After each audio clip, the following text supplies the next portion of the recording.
Charles Sommer was obsessed with the deep sea. There was something so fascinating about the wonders happening miles beneath the surface. Charles devoted his life to the idea that, one day, humans would be able to freely explore the deepest parts of the oceans.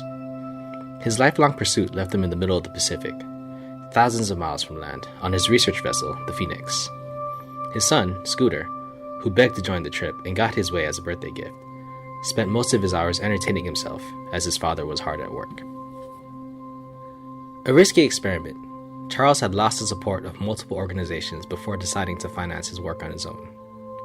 If successful, Charles would unlock the secrets long held by the sea. If not, significant damage would wreak havoc on the planet. Unfortunately for Charles, it was the latter that would take place. One miscalculation set off a chain of events leading to a massive explosion on the upper deck of the ship. By all calculations, the Sommers should have died in that instant. As fate would have it, the blast sent the ship to the ocean floor. After the initial shock, Charles did what he knew best. He worked. Modifying his deep-sea drones to send messages to the surface, he hoped to learn what happened above water and make contact for rescue. The Phoenix had a release hatch that allowed Charles to send his drones into the ocean without taking water into his vessel. However, upon release, Charles would watch the live feed, and after a few minutes he would see flames, followed by bubbling, and then a blinding light. After the light faded, only the audio feed of ocean garble was left until that too faded away. This happened over and over again. And while Charles would rather work on almost anything else, this was his only chance for survival. Scooter found ways to make the best of his new living situation. What interested him the most were the shadows he saw outside the port window on his ship. Though all he could see were blurs, he would spend hours talking to his new friends. They always told him to come out and play. If they could live underwater, so could he. Scooter would beg his father to let him out, but Charles, of course, would never oblige. They had to wait to be rescued. Going on their own would mean death. After repeated failures, Charles was at his wit's end. Nothing but flames, bubbles, and lights. Scooter wasn't making it any easier. He continued to pester his father about leaving the ship.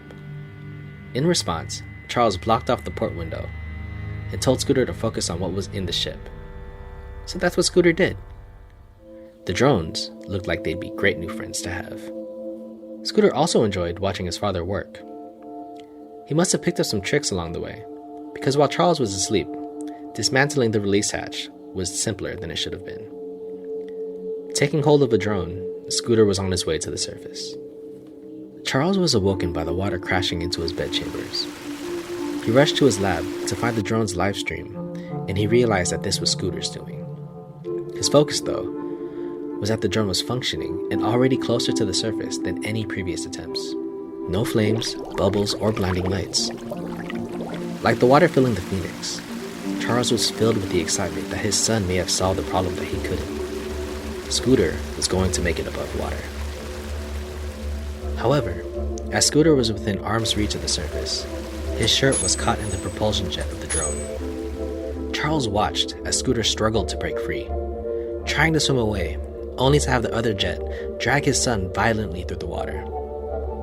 As Scooter ripped his shirt free, it was too late. He had spent his last burst of energy in the fight. Charles saw his son's body floating to the surface as the drone fell back into the ocean. Charles sat in his lab, accepting his complete failure as a researcher and a father. As the water filled his lab and brought him to his final breaths, Charles fixated on the feed. As he became submerged in the water, the audio that was once unintelligible now sounded like language. He brought his face to the screen and saw the shadows, Scooter's friends, and they seemed somewhat familiar, almost human. At that moment, there was an explosion in the lab, and as Charles released his final breath, the last thing he saw was the blinding light.